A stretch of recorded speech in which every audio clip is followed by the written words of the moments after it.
Halo semuanya, perkenalkan nama saya Diana Pertiwi, NIM 17894 dari Program Studi Pendidikan Biologi Universitas Ahmad Yani. Di sini saya akan menyampaikan sedikit informasi mengenai yang pertama, pengertian PPE, yang kedua, cara penggunaan alat-alat laboratorium, dan yang ketiga, cara membersihkan alat-alat laboratorium. PPE atau Personal Protective Equipment, yang dalam bahasa Indonesia biasa kita kenal sebagai APD atau alat perlindungan diri. PPE sendiri fungsi sebagai alat perlindungan tubuh seseorang dari bahaya di dalam kerja. Berikut PPE yang dapat digunakan pada saat kita akan memasuki ruang laboratorium. Yang pertama ada kacamata. Kacamata berfungsi untuk melindungi mata kita dari percikan atau uap gas bahan. Sarung tangan atau glove berfungsi untuk melindungi tangan kita dari tumpahan bahan kimia yang dapat menyebabkan gatal ataupun melepuh.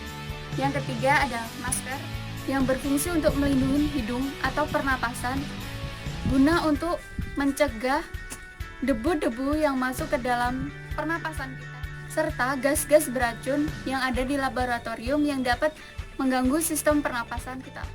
Yang keempat ada sepatu yang berfungsi untuk melindungi kaki dari pecahan atau tumpahan bahan kimia.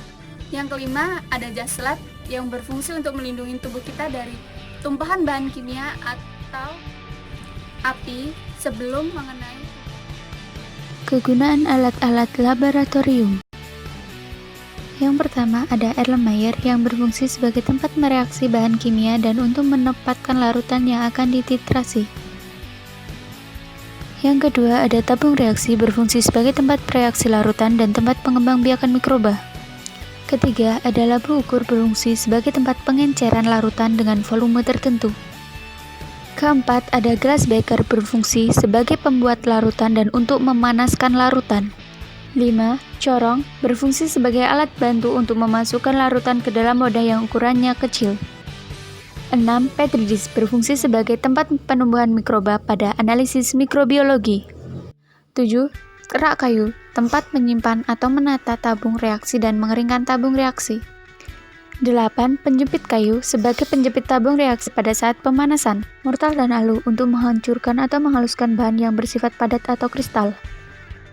10. Plat tetes untuk menguji keasaman larutan atau mereaksikan larutan.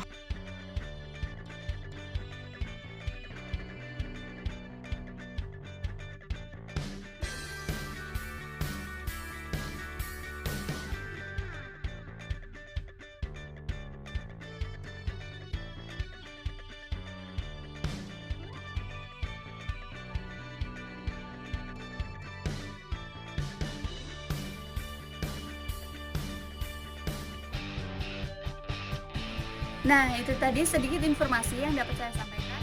Semoga bermanfaat. Jangan lupa like, komen, dan subscribe. Dah, sampai jumpa di